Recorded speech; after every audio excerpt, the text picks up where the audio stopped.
അസ്സലാമു അലൈക്കും വറഹ്മത്തുള്ളാഹി തആല വബറകാതുഹു. മാഷിൻ്റെ റൂമിൻ്റെ വാതിലിൽ ശക്തമായ മുട്ട് കേട്ടിട്ടാണ് മാഷ് ആ വാതിൽ തുറക്കുവാൻ വേണ്ടി എത്തുന്നത്. തുറക്കടോ, തുറക്കാനാ പറഞ്ഞത്. ഒരു നിമിഷം മാഷ് ഞെട്ടിപ്പോയി. പടച്ചോനെ, എന്താ, ആരാ? സാർ അവിടെ സ്കൂളിനടുത്തായിട്ട് തന്നെ അതാ റൂമെടുത്ത് നിൽക്കുകയായിരുന്നു. ആരാ? സാർ വാതിൽ തുറക്കുന്നു. ഇറങ്ങി വരൂ. ഒരാൾ തന്നെ വിളിച്ചിറക്കി കൊണ്ടുവരാൻ വന്നത്. ആരാ നിങ്ങൾ? അതൊക്കെ നമുക്ക് വഴിയെ മനസ്സിലാക്കാം. അല്ല സാറേ, നിങ്ങൾക്ക് സ്കൂളിൽ എന്താ പണി? ബ്രോക്കർ പണിയുണ്ടോ അതോ ടീച്ചിങ്ങിൻ്റെ പരിപാടിയാണോ? ഒന്നുമില്ലെങ്കിൽ നിങ്ങളൊരു ഗവൺമെൻറ് സാറല്ലേ? അത് മറ്റാരുമായിരുന്നില്ല, മുഹ്സിനയുടെ ആങ്ങള തന്നെയായിരുന്നു. നിങ്ങൾ അല്പം മാന്യമായി. മാന്യമായിട്ട് തന്നെ ഞാൻ സംസാരിച്ചിട്ടുള്ളൂ. അല്ല, എന്തപ്പോൾ നിങ്ങളെ പ്ലാനിങ്? ട്യൂഷൻ സെൻറ്ററിലേക്ക് വരുന്ന ആളുകളെ വിവാഹം ആലോചിക്കലാണോ നിങ്ങളുടെ പണി? നിങ്ങൾക്കെതിരെ കേസ് വേണമെങ്കിൽ എനിക്ക് കൊടുക്കാം. അതായത് നിങ്ങൾ ഈ സ്കൂളിലേക്ക് വരുന്ന കുട്ടികളെ പ്രലോഭിപ്പിച്ച് വിവാഹത്തിന് വേണ്ടി. ഹേയ്, ഒരിക്കലുമില്ല, ഞാൻ അത്തരക്കാരനല്ല. പിന്നെന്താ സാറേ? ഞാൻ മുഹ്സിനയുടെ അവസ്ഥ, എന്തവസ്ഥ? അവൾക്ക് എന്താണ്? അല്ല, പറയുന്നത് കേട്ടു. അപ്പോൾ അവൾ വിവാഹം കഴിച്ചിട്ടുണ്ടോ ഇല്ലയോ, വിവാഹമോചിതയാണോ, അതൊക്കെ അറിയാൻ താങ്കൾ എന്തിനാ ശ്രമിക്കുന്നത്? അവൾ എൻ്റെ പങ്ങളാണ് സാറേ. ഒന്നും ഇങ്ങോട്ട് മാറി നിന്നാണ്. അത് ഞാൻ പറഞ്ഞല്ലോ, ഞാൻ അവളോടായിട്ട് ഒരിക്കലും പ്രപ്പോസൽസിനോടൊന്നും ചെന്നിട്ടില്ല. ഞാൻ നിങ്ങളുടെ വീട്ടിലേക്ക് അതാണ് നേരിട്ട് വന്നത്. അതായത് ഒരു രക്ഷകർത്താവ്. എന്താടോ, എന്ത് തോന്നിയവാസങ്ങളൊക്കെ നിങ്ങൾ ചെയ്യണത്? നിങ്ങൾ ഈ ട്യൂഷൻ സെൻറ്ററിൽ നടക്കുന്ന കാര്യങ്ങളൊന്നും അറിയണില്ല എന്ന് വിചാരിക്കുന്നത്? നിങ്ങൾ പറയുന്നത് എനിക്ക് നിങ്ങൾക്ക് മനസ്സിലാവൂല. സാറാണല്ലോ വലിയ, മനസ്സിലാകാൻ ഒരു ചാൻസും ഇല്ല. അത് നിങ്ങൾ എന്താണെന്ന് വെച്ചാൽ പറയണം. അതായത് ഞാൻ ഈ നാട്ടുകാരനല്ല ഒരിക്കലും. എൻ്റെ വീട് അറിയാം, എല്ലാം അറിയാം. അതുകൊണ്ടല്ലേ സാർ ഇത്ര സെറ്റപ്പിൽ ഇത്രയും നല്ല ലോഡ്ജും കാര്യങ്ങളൊക്കെ എടുത്ത് ജീവിക്കുന്നത് അല്ലേ? എന്താ നിങ്ങളുടെ ഉദ്ദേശം? പെൺകുട്ടികളെ കിഡ്നാപ്പ് ചെയ്യലാണോ നിങ്ങളുടെ ഉദ്ദേശം? അതിനാണോ നിങ്ങൾ ഇവിടെ സാറേ വന്നിട്ടുള്ളത്? നിങ്ങളുടെ മേലൊരു പരാതി കൊടുത്തതാ, നിമിഷങ്ങൾക്കകം നിങ്ങളുടെ ഗവൺമെൻറ് ജോലിയും പോകും, ഈ ഒരു ട്യൂഷൻ സെൻറ്ററും പൂട്ടിപ്പോകും. എന്താ, ഞാൻ അതിന് തയ്യാറാവണോ? അയാളുടെ ആ ഒരു ശബ്ദം കേട്ടപ്പോൾ സാറിന് എന്ത് പറയണമെന്നായിപ്പോയി. അതെ നിങ്ങൾ വിചാരിക്കുന്ന പോലെ ഒന്നും മിണ്ടണ്ട, അങ്ങോട്ട് പറയുന്നത് കേട്ടാൽ മതി. അല്ല, എന്തായിരുന്നു നിങ്ങൾക്ക് അവൾ നിങ്ങളെന്തൊരു കാര്യം കൈമാറിയല്ലോ, എല്ലാ ദൃശ്യങ്ങളും എൻ്റെ അടുത്ത് കിട്ടിയിട്ടുണ്ട്. എന്തായിരുന്നു എന്താണ് നിങ്ങൾ അങ്ങോട്ടും ഇങ്ങോട്ടും കൊടുക്കുന്നത്? പഴയ കാലത്തെ പോലെ ലെറ്റർ എഴുതി കൊടുക്കല്ലേ? ഫോണിൽ ഒരു പക്ഷേ അത് കൊടുത്താൽ അതൊക്കെ പിടിക്കപ്പെടും എന്നുള്ള പേരിലല്ലേ നിങ്ങളിത് ചെയ്യുന്നത്? അങ്ങനെയൊന്നുമല്ല. എന്തപ്പോൾ അതിന് മാത്രം രഹസ്യം? ഒന്നുമില്ല. സത്യം പറഞ്ഞാൽ മുഹ്സിൻ എഴുതി കൊടുത്ത പരാതി അതാ ഇയാളുടെ സ്നേഹിതൻ കണ്ടിട്ടാണ് നേരെ വിളിച്ച് കാര്യങ്ങൾ പറഞ്ഞത്. അവരെന്തൊക്കെയോ തെറ്റിദ്ധരിച്ചു. പാവം സാറ്. അതെ, നിങ്ങൾ വിചാരിക്കുന്ന പോലെ ഒന്നുമല്ല. എനിക്ക് എപ്പോഴും ഇഷ്ടം മുഹ്സിനക്ക് നല്ലൊരു ജീവിതം ഉണ്ടാകട്ടെ എന്നാണ്. അല്ലാതെ അതിനപ്പുറത്തേക്കായിട്ട് ഞാൻ പിന്നെ അവൾ വിവാഹിതയാണ് എന്നറിഞ്ഞപ്പോൾ ഞാൻ അതിൽ നിന്ന് ഒഴിഞ്ഞു മാറുകയും ചെയ്തു. പിന്നീട് അല്ലാതെ വേറൊരു രീതിയിലുള്ള അവിഹിതവും ഞങ്ങൾ തമ്മിൽ ഇല്ല അല്ലേ? എന്നിട്ടാണ് ഇപ്പോൾ ഓരോന്ന് കൊടുക്കലും വാങ്ങലും. അത് ഇല്ലേ, ഉണ്ടോ ഇല്ലേ അത് പറയണം. അത് ഒരാവശ്യത്തിന് വേണ്ടിയിട്ട്. എന്താവശ്യം നിങ്ങൾ തമ്മിലുള്ളത്? അവളുടെ ആവശ്യങ്ങൾ ഞാനങ്ങ് നിറവേറ്റി കൊടുക്കൂലേ? പിന്നെ എന്ത് പേരിലാണ് നിങ്ങളത്? അവളുടെ ആങ്ങള ദേഷ്യത്തോടെ അതാ സാറിന് നേരെ. സാറേ, നിങ്ങളുടെ ജോലി തെറിക്കാനേ ഒരൊറ്റ പരാതി മതി. ഒന്നുമില്ലാത്ത രീതിയിലേ പെൺകുട്ടിയെ പീഡിപ്പിച്ചു എന്ന പേരിൽ എനിക്കൊരു കേസ് കൊടുത്താൽ മതി. എൻ്റെ പെങ്ങളെ പീഡിപ്പിച്ചെന്നതിൻ്റെ പേരിൽ അത് മതി. വേറൊന്നും വേണ്ട നിങ്ങളുടെ പണി തെറിക്കാൻ. ശരിക്കും പറഞ്ഞാൽ ആ സാറിൻ്റെ മുഖം വല്ലാതെയായി. റബ്ബേ, ഒരിക്കൽ പോലും ചിന്തിക്കാത്ത കാര്യം, ഒരിക്കൽ പോലും അങ്ങനെ ഒരു ചിന്ത വന്നിട്ടേ ഇല്ല.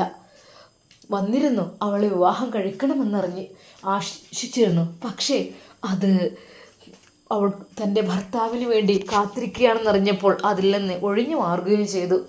പക്ഷെ പീഡനക്കുറ്റം എന്നൊക്കെ പറഞ്ഞപ്പോൾ എന്താ റബ്ബേ. അദ്ദേഹം വല്ലാതെ അങ്ങ് വിയർക്കുകയായിരുന്നു.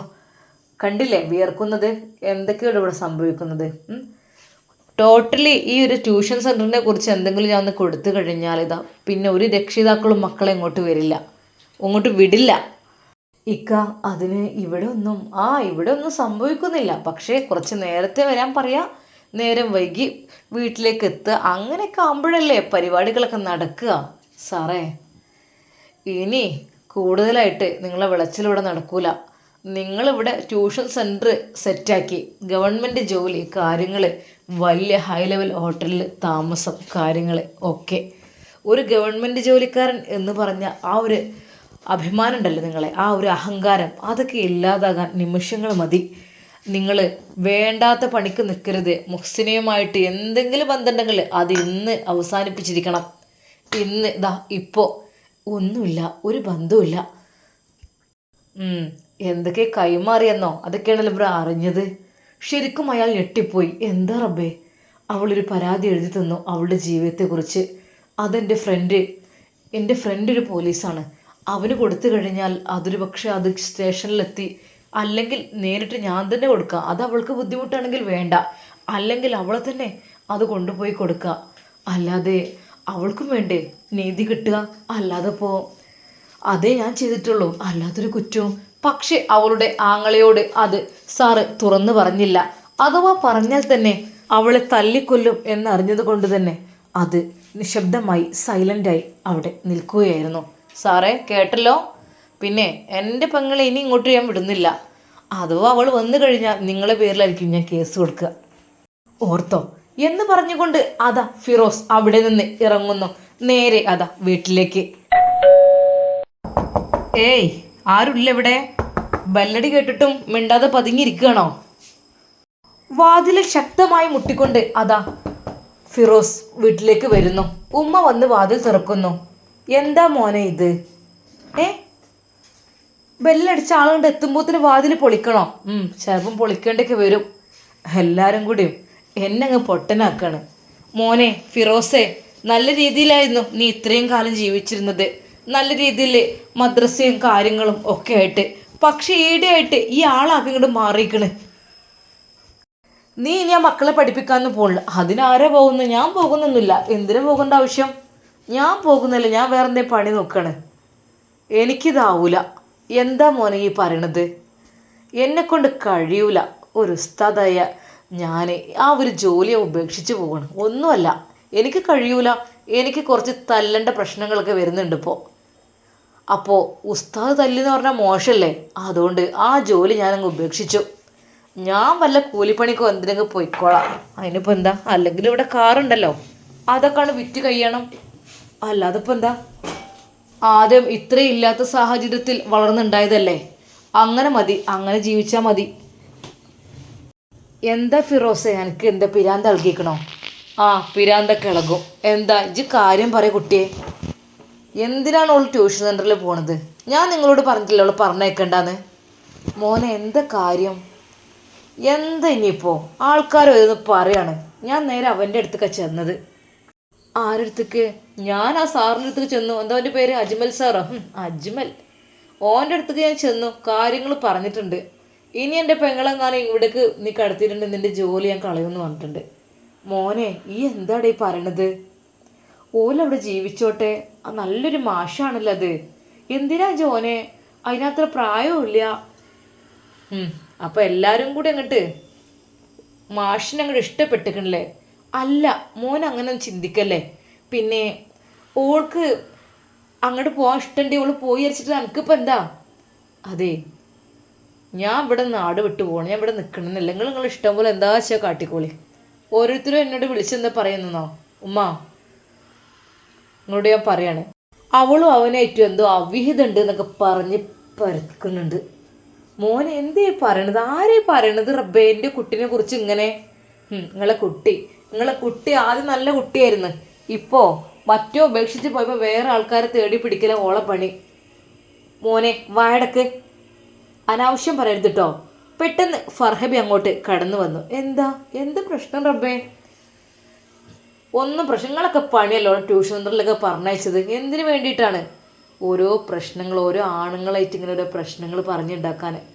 ഇക്ക എന്ത് പ്രശ്നം? ഇക്ക ഒന്ന് പോടിയകത്ത്, നിന്റെ പണിയല്ലേ അയാൾക്ക് വിളിച്ച് നമ്പർ സെറ്റാക്കി ഓൾ അവിടെ ചേർത്തിയതൊക്കെ.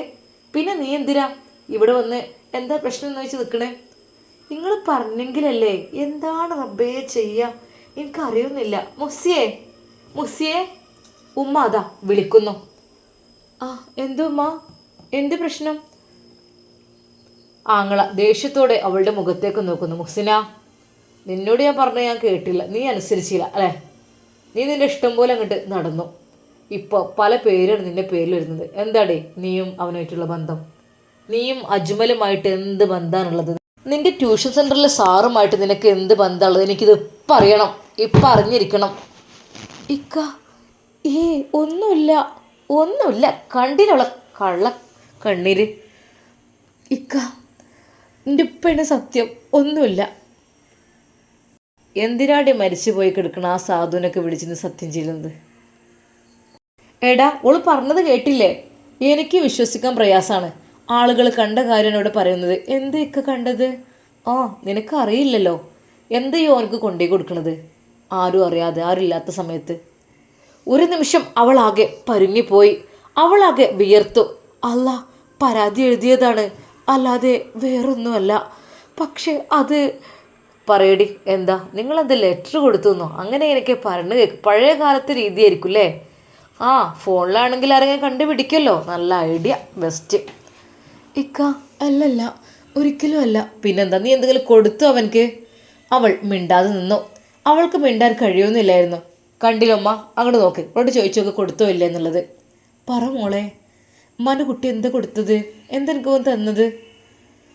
അവളാകെ സങ്കടപ്പെടുന്നു, കണ്ണുകൾ നിറന്നു. കണ്ടില്ലേ കള്ള കണ്ണീര്? എനിക്കറിയാം, ഞാൻ പറഞ്ഞിട്ടുണ്ട് പ്രശ്നമാവുമെന്ന്. അതുപോലെ തന്നെ ആയി. മോനെ, കാര്യങ്ങൾ അറിയാതെ എന്തെങ്കിലും പറഞ്ഞിട്ടൊന്നും കാര്യമില്ല. വെറുതെ ഒരാളെ കുറ്റപ്പെടുത്താൻ പാടുണ്ടോ? അവൾ അപ്പോഴും ഒന്നും മിണ്ടിയില്ല. കണ്ടില്ലോമ്മ, തുറന്ന് പറയട്ടെ. അവൾ എന്താണ് അവന് കൊടുത്തത്? അത് കണ്ട സാക്ഷികളുണ്ട്. എത്രയോ.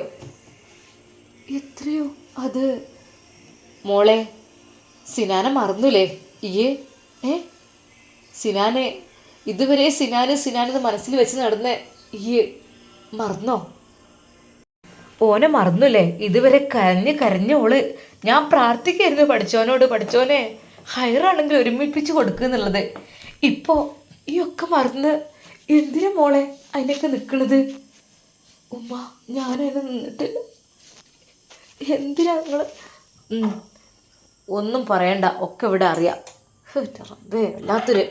നാളെ മുതൽ ഞാൻ വേറെ ജോലി നോക്കുകയാണ്. എനിക്ക് ഈ ദേഷ്യം പിടിക്കാനും ഈ ഒരു കേസ് ഒതുക്കാനും ഇതിനൊക്കെ വേറെ ജോലി. ഈ ഒരു വെള്ള വസ്ത്രം ധരിച്ചുകൊണ്ട് ഞാൻ ഈ ജോലി നിർത്തുകയാണ്. കാരണം എനിക്ക് ഒരു ഭാഗത്ത് പ്രശ്നം തീർക്കാൻ പോകണം, മറുഭാഗത്ത് ചീത്ത പറയാൻ അടിക്കാനും പോകണം. ഈ ഒരു വസ്ത്രം ധരിച്ച് ഞാൻ ഇതിൽ നിൽക്കണില്ല. അതന്നെ എനിക്ക് നല്ലത്. ഉമ്മ പറയുന്നു, ഇജ് വല്ല വേറെ പണിക്ക് വല്ലതും പോയിക്കോ.